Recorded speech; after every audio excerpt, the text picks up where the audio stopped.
social project. The honourable member for Davenport. Thank you, Madam Speaker. I want to begin by letting you know that I will be sharing my time with the member for Saanich Gulf Islands. Madam Speaker, it is my enormous pleasure to rise in this House to respond to the speech from the throne. But before I begin, I want to thank the residents of my constituency of Davenport for their faith and trust in me. I'm enormously grateful that they have re-elected me for a fourth term to serve them, as well as to serve our great country. I want to say special thanks to my incredible team and my creative family. There's no way I could do this job without their love and support. Madam Speaker, Davenport residents came out in full force to vote in this election because they are worried. They are worried about the threats by the President of the United States to our sovereignty, to our economy, and to our future prosperity. They also know that the world is a more dangerous and a more uncertain place than at any other point since World War II. They feel that Canada is facing challenges that are unprecedented in our lifetimes, and so they voted for a leader and a party with a plan to make Canada more economically resilient. We have a plan to unite our country, to defend and secure our country, and we have a plan to turn the challenges that we face today into incredible opportunities so that Canadians can face the future with confidence, with strength, and the resources we need to succeed and prosper in the 21st century. Madam Speaker, Canada is the greatest country in the world. We are a strong country. We are a brave country, and our potential is unlimited. And we are also a country that is in crisis, and we must act. We must act urgently and immediately to ensure that Canada remains strong and free. Key segments of our plan are outlined in the speech from the throne, and I will highlight some that I believe are particularly meaningful to the residents of my constituency of Davenport. Madam Speaker, at a time of global uncertainty and economic threats, Davenport residents are very happy that part of our plan is to ensure a more resilient Canada, one that is anchored in our own internal economic strength. We have virtually everything in this country. We now need to eliminate the roadblocks and ensure the resources to build us up. So how do we do this? Our Prime Minister is clear. We will have one Canadian economy and not 13, which is what we have now. We will eliminate interprovincial trade barriers. Our federal government has promised to pass legislation to remove all remaining federal barriers to internal trade and labour mobility by July 1st. The impact will be the freer movement of people, goods, and services across our country. This will also allow our small and medium businesses, as well as our innovators, to expand and to grow across our country, something Davenport businesses will be very happy and very excited about. And best of all, Madam Speaker, lifting these barriers has the potential to add $200 billion to our economy each and every single year. Secondly, we will unite the country by investing in nation-building projects, primarily infrastructure and transportation and supply chain corridors. This would mean more supply chain options in Canada, which would mean more railroads, more ports, more highways, etc. The focus will be on projects of national significance, projects that will connect Canada, that will deepen Canada's ties with the world, and that will create high-paying jobs for generations of Canadians. And of course, all of these projects of national significance will have to ensure meaningful consultations with Indigenous peoples, and all projects must ensure that it will adhere to our climate commitments. Best of all, Madam Speaker, Davenport residents are so excited by the ambition of our government. We truly believe that if we implement these measures and more, we can become not only a resilient economy, but also the strongest economy in the G7. Madam Speaker, as our speech from the throne says, the economy is only truly strong when it serves everyone.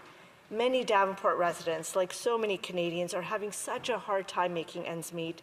So we're responding by introducing a middle-class tax cut, which will save two-income families up to $840 a year. And Our government has also committed to continue to fund programs that we've introduced over the last almost 10 years. This includes national child care, national dental care, pharmacare, Canada Child Benefit, Canada Disability Benefit. All these programs and more are life-changing programs that the residents in my constituency of Davenport love, and I know that they will be delighted that we will continue to support them. Madam Speaker, our speech from the throne also contains a clear commitment for our government to build more housing. Davenport residents, and we're located in downtown West Toronto, so Davenport residents are worried that they're not going to be able to continue to live in the city that they love, that their kids, their grandkids will not be able to live in the city where they were raised. Our government has committed to a number of measures that will greatly benefit Davenport residents.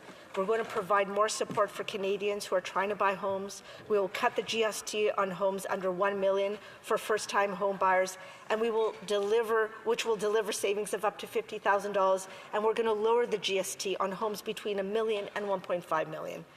My constituency of Davenport is a multi-ethnic working class / middle class riding, and most of our homes are in these price ranges, so both of these measures are very welcomed and will be very helpful.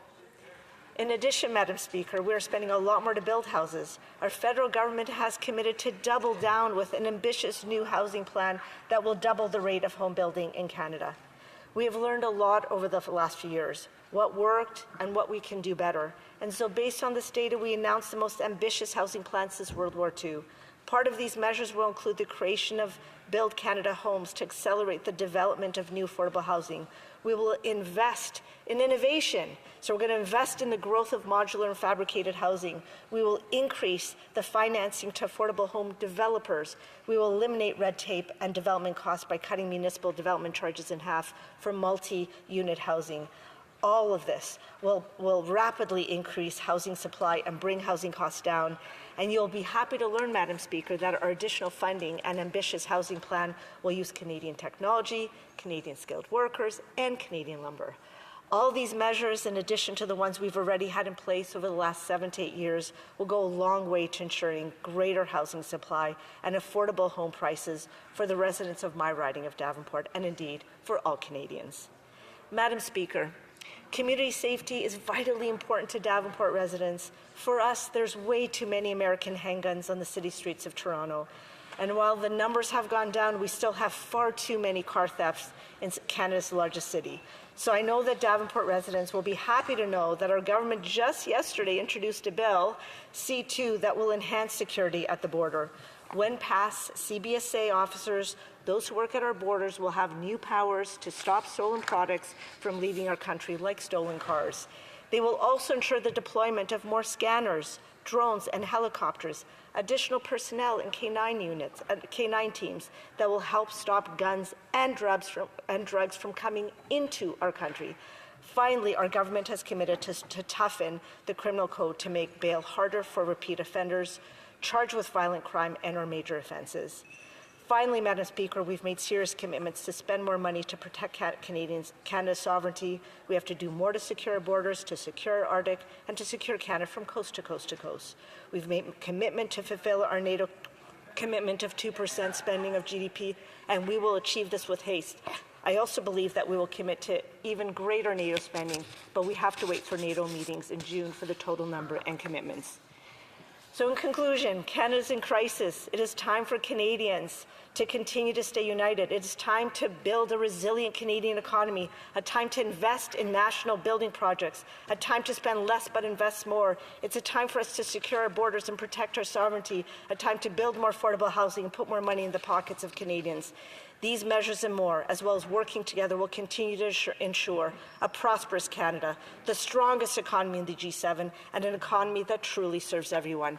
Canada is the greatest country in the world. We're a confident country with an ambitious plan. We are indeed a country that is strong and free. Thank you for the opportunity to respond to the speech from the throne, Madam Speaker.